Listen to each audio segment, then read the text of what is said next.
Hi, I'm Stan Biankwitz and welcome to Guitar Talk. I'm extremely excited to start a new series on Guitar Talk. We're going to be starting to talk about different styles of music. Today's guest is Ken Umack, and hopefully he'll be a guest for a few episodes of Guitar Talk to go through country blues guitar. But before we start the show, I'd like to present you with a small synopsis or a glossary of some of the terms that may be used. One, key. Key is the chord, the notes that are going to be used in the song. Keys are determined and are determined by voice, range, or ease of play on the instrument. Chord progressions. The most common chord progression is 1, 4, and 5. The letters in the musical alphabet go from A to G. So if we were in the key of E, E would be 1, 4 would be E, F, G, A would be 4, that would be the 4 chord, and B would be the 5 chord. The 5 chord is the turnaround chord, or the chord that brings you back to the 1 chord. So when they start talking about going to the 5, that means they're going to be figuring out a way to go back to the 1 chord. Root. Roots are the bottom bass note of the name of the chord. So if you're playing an A chord, the root would be A. Root motion is going from one root to another root, in other words, another chord, via other notes that are within the sequence of the two notes that we're going to.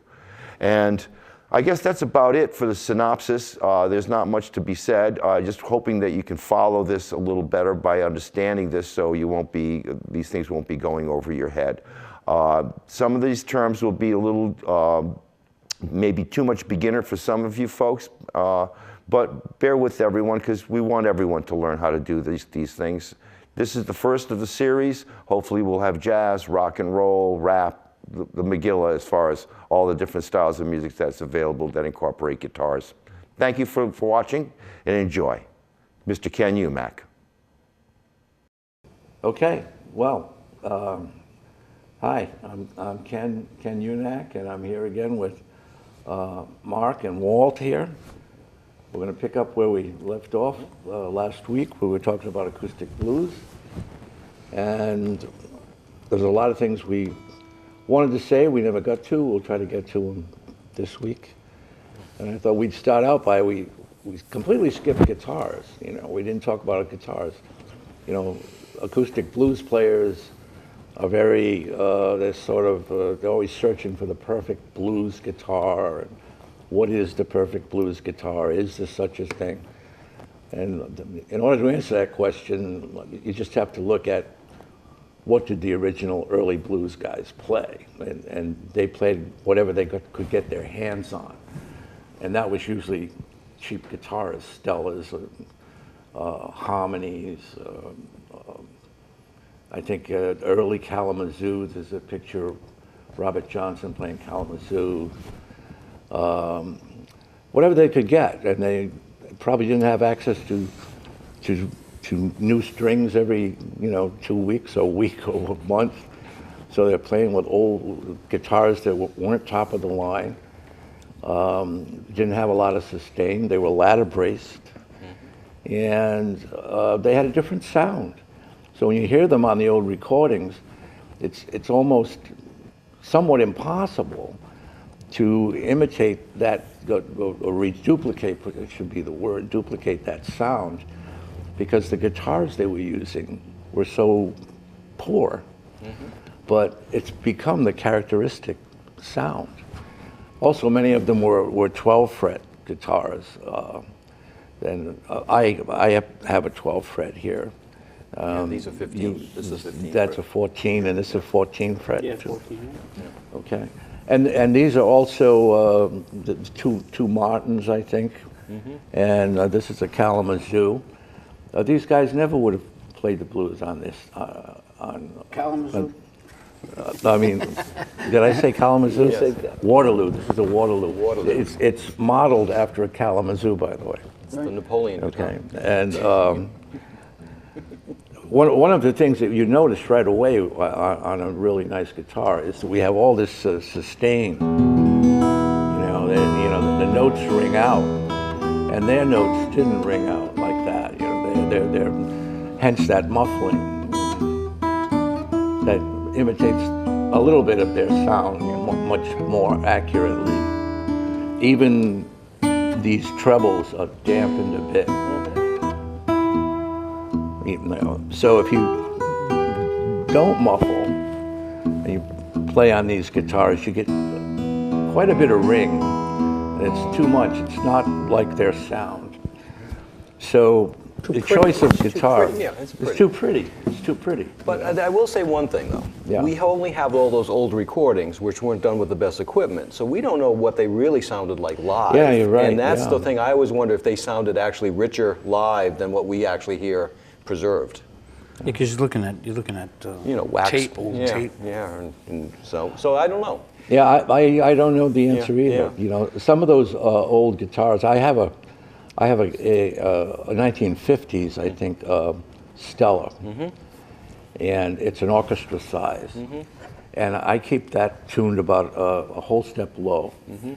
But that has, and it's ladder braced, but it has a lot of sustain. Right. And it really sounds very authentic when I play it. Well, the other thing too is a lot of them really were nice done in. They weren't done in studios. I mean, they were done in Hotel in the back rooms. rooms of clubs, Yeah. and hotel rooms. Yeah. And, we were talking about it.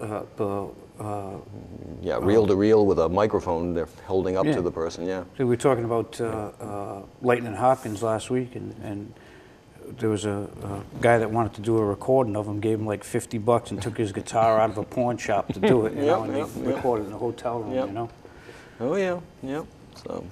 So and also I'm always of the mind that a lot of the guitar is for the player more so than the listener. That if you take this guitar, you're going to sound like Ken, and you're going to sound like Walt, and I'm going to sound like me on any one of these guitars. It doesn't matter. It's funny because my mother said to me one day, she said, Walt, do you have a really good guitar? And I said, yeah, I have some pretty good guitars. I said, I hope you, and it was around Christmas, I said, I hope you're not thinking of buying me a guitar. And I said, because it's a very personal thing. You have to sit down and play it. You have to, and and you know as well as I do that a lot of times you'll buy a guitar and it'll be exactly the way you want it to sound, and then 2 years later it's not the same.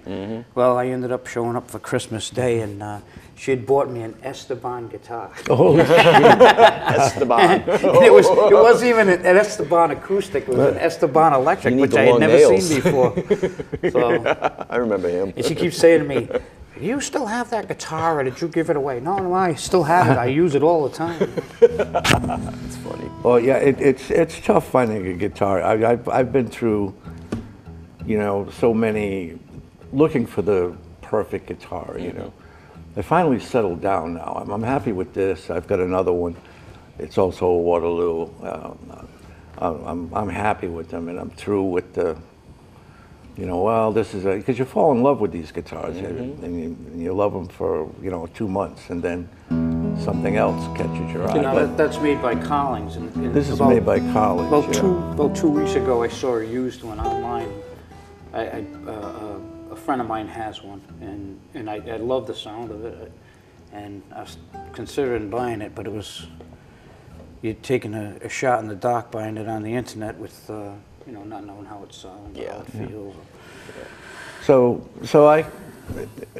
in my blues playing now, I've settled down on a 12 fret with a 1 3/4 nut, so that the string spacing's wide for finger picking. I also like the short scale, and I'm intimidated. I was telling Mark earlier, I'm intimidated. I don't know if you were here. Yeah, well, but I'm intimidated now when I play a 14 fret. It's like, what's all these extra frets down here? Well, the other thing too, I mean, I have a 12 fret, and I love it. I use it all the time. It's got a nice space in between the strings, and you don't do anything above the 12th fret. No, you really don't. So no. So it's perfect, and with the shorter scale, the strings are easier to bend a little bit. There's not as much tension on them. I think that I tried slot heads for a while. There is a little difference there, You know, I think the string is at a different angle here. I don't know a lot about the physics, but it puts a little more tension on the. So you might, the 12 fret that I have is a slot head. It's slot head. Yeah. So I've settled down on something like this, but you have to just play what's comfortable, what you like. It doesn't matter. That's what they did. They played whatever came into their hands. You know? Oh, yes. So the other thing I wanted to start out today with is about practicing. And we were talking last week about starting out with a monotonic bass. And, I wanted to share with everybody what I did when I first started 3 years ago. I sat down and I hadn't played in about 20 years, but I still knew the fingerboard, and at least the names of the notes where but my fingers wouldn't work. The fingers wouldn't work. So I had to start out with Segovia scales and a lot of Bill Levitt's scales of scale forms to get these fingers working again. And that took a long time. But I started writing everything down as to what I exactly needed in order to play like these old guys. You know, in other words, what are the materials they're using? You know, how are they thinking? You know, I don't want to practice. I don't have a lot of time. You know, I don't have 20 years left to develop the technique. I need to take some shortcuts here if I want to play this. So what is it I really need to know? And I started writing it all down. I wrote it down in notebooks, and they became these books for. They're basically for my own use, but it's something everybody ought to do. Like, that's the key of E. Yep. And it's a copy basically of my notebooks, organized a little better, and it's for me. And neat. You know, but it's like all the chord voicings that I need to practice, not extraneous ones that I'm not going to use. You know, but what do I need? I need these little 3-note voicings like this, you know, up and down the neck here, you know, an A.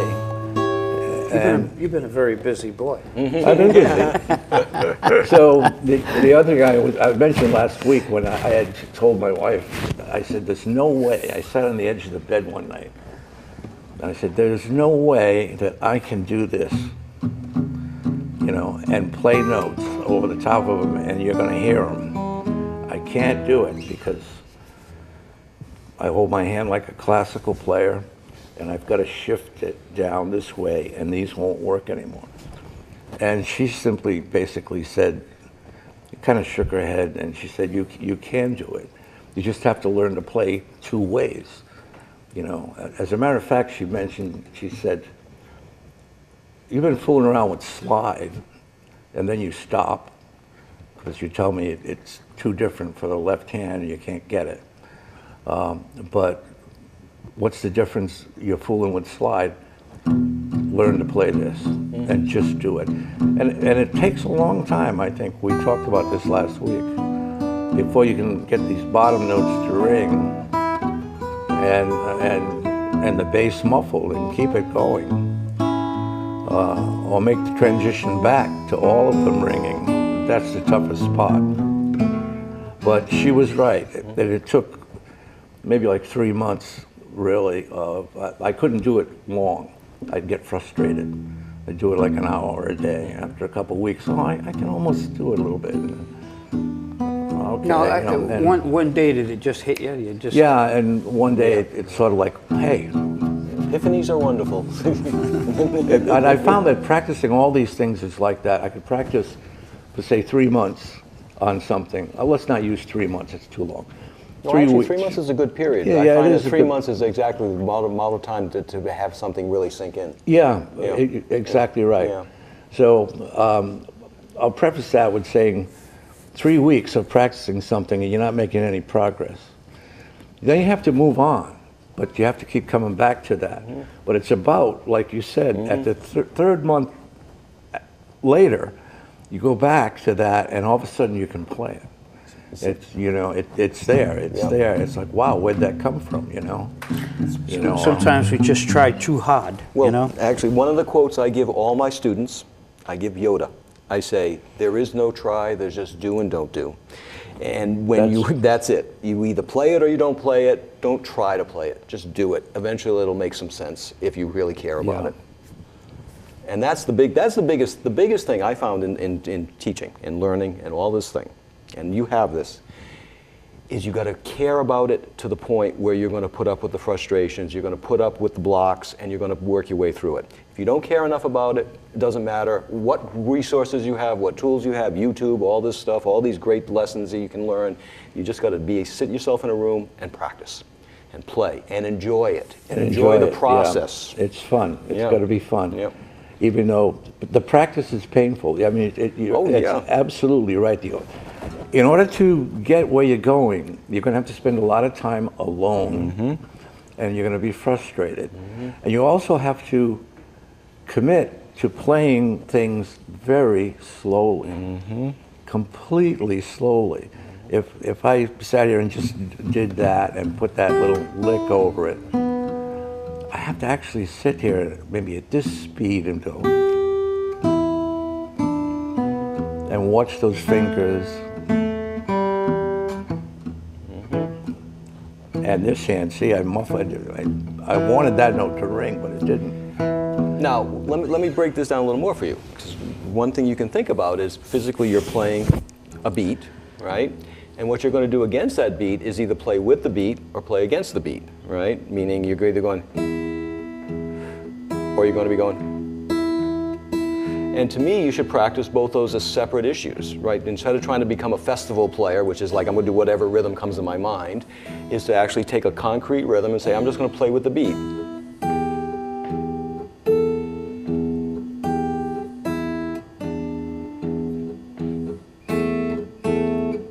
And just do that until that starts to feel comfortable. And then you can start doing the in-between notes. And then when you get the hang of that, then it's a lot easier to combine. Well, the other thing too is, I mean, you're looking at two different types of rhythms and playing, but they fit into so many different things. You know, back then, I mean, we talked about it last week about each one of these old blues players had their own particular style and their own, and they stuck with it, and they did so much with that one thing, you know. And people sit there and they try so hard to replicate it, and this was something that just came out of nowhere for these guys. Yeah. So to get there, it's a lot of lonely work, and practice is exactly that. It's practice. It's trying to do things you can't do. Playing, you should play. You know, if you practice for 5 hours a day, you should have another hour and a half where you just play. But playing isn't practicing. Now, did your wife stand over you with a ruler and kind of swat you on it? At that time, at first she was a little put out with all the amount of time I was spending on that, but eventually she was right there. We had a little duo we were doing in a little band at one time.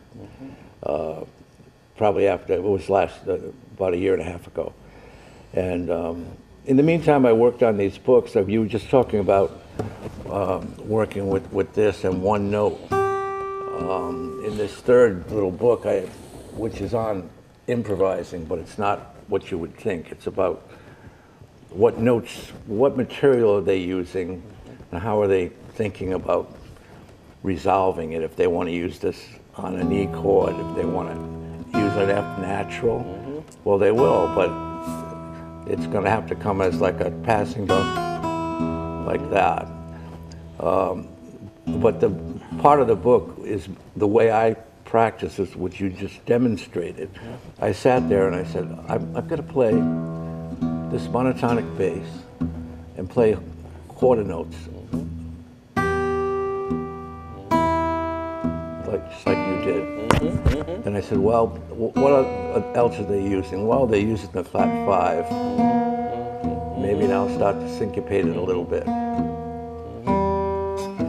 But that's how I started. And then I said, okay, I got to go to an A chord. And what notes can I put there? And slowly until I could get it. Now, are these books published? No. They're not, because I'm fanning through it, and it's full. I mean, Yeah. It's quite a resource. It really too. I is. mean, all these There very is neatly so much displayed. information. Yes. This is how I learned the shuffle. Everything Right. I did for the shuffle. See, I'd have a book like this and it'd have like 3 pages. Well, you know? after people see it on the air, you can say you can get copies I of mean, this book this- if you these- send these it. Well, things- these are like these the things are first full. drafts. They're full. You know, there's I know, I mistakes know. in here. Yeah. There's a page missing out of that one I found yesterday. That the sequence, that they're numbered right, but there's a page I didn't put in when I printed it. Yep. So if you want but they're- Ken's book, So if you want Ken's book, book, it's 15.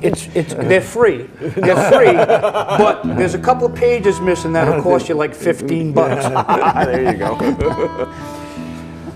So after last week, right? Yeah. You know, I really don't play this monotonic Oh, yeah, go style, ahead. right? You So can show me you know, some so stuff. I said, you know what? Let me start to understand this a little better. So what I did, what I usually do, is I learned a song. So I went on YouTube and I found all these old videos. I found a Brownie McGee video that was just wonderful. All you could see his Brownie hands, McGee, oh my all the God. hands, and I'm listening to him. He's playing the monotonic bass. It was one day you had mentioned last week. So I started sitting there going, okay, let me just have some fun with this. So I started.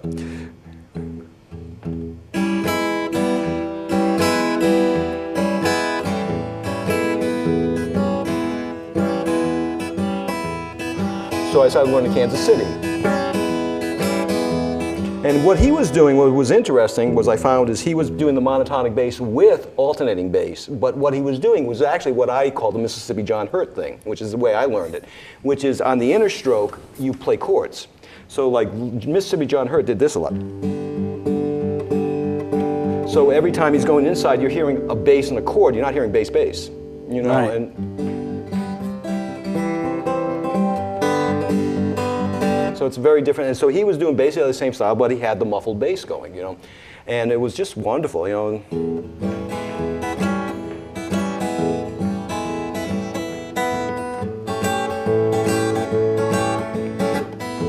And then your turnaround.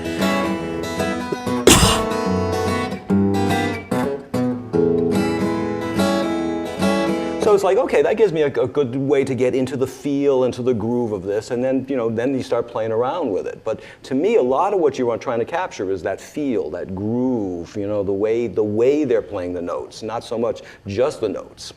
You know? No, that's exactly right. Yeah. It is, you know, and we should emphasize that completely right at this moment. That the whole idea of this is not to imitate what they're playing, and it's fun to do that, fine to play a lick and nice you like. But it's really the feel, it's the groove, and that's the hardest thing to achieve.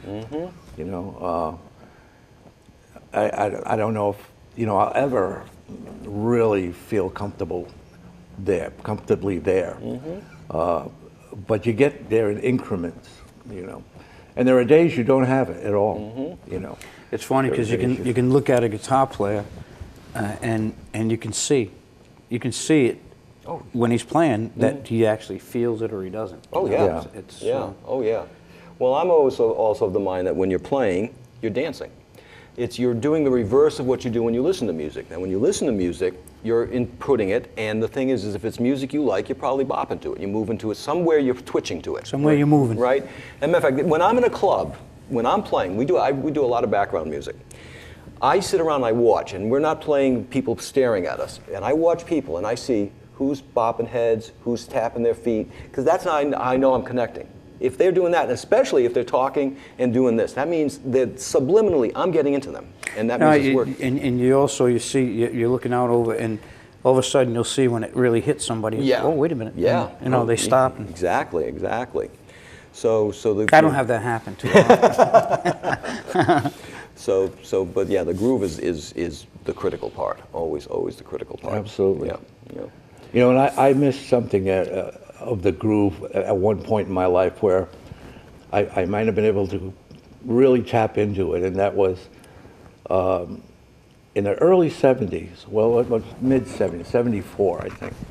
I was in New York, in Manhattan at that time. And I was in the music world there. I was a music copyist. I copied all the parts for recording sessions, and Broadway shows, all that stuff. That was movies. So the studios were going like 24 hours a day. And I still had this, wanted to play blues. But it was not at the forefront of my mind. And what I missed is, there were still some of the early blues guys around the village at that time. You know, and I think during that time I only made it down like to Washington Square once, and it just was so nostalgic to me. It was like, oh my! I said, this is where I wanted to be when I was like 17 or 18, and here I am up here, and there's still some of these guys around. I think Gary Davis was still teaching maybe then, and I could have connected, and I didn't. And I didn't. I was all wrapped up in this other world. You know, it was, you know, quite the world. Quite interesting because there were like 3 tiers of musicians in New York. There were the studio guys in that time, and then there were the Broadway show musicians, and then there were the GB musicians. So the copyists, and there also was a whole classical entourage of people there. And, did everything. We worked for whoever came in that needed copying, needed the arrangements done. So mostly the studio stuff, the disco stuff was going crazy. So I got to meet everybody in those days. You know, I wasn't great pals with them, but I mean, you know, I met Roberta Flack. We did all her work, and Aretha Franklin, things like that, the Pointer Sisters. And I still played a little guitar, you know, but I miss so much opportunity, you know, for that connection. I never really gave it a whole lot of, you know, the blues a whole lot of thought until I was up north and I saw Hot Tune. I saw Jack Cassidy and Joe McConan playing, and if that's how you say his name. Yes. But close enough. It was close enough. But I'm sitting there, I'm saying, oh my God. You know, that's when it really hit me. Yeah, he was huge in bringing Blind Blake's music, I think, to Yoma. Right. Yeah, he was one of the first guys that could play in his style. Right, you know? yeah. Oh, I saw him do a solo gig many years ago in Rhode Island College. He was amazing. He sounded like a harpsichord. I know. Because it was all finger picks. Okay, you know, we're almost... Oh, wow. This went by really quick. Yeah, well, maybe we ought to play a little 12-bar blues in E. B7...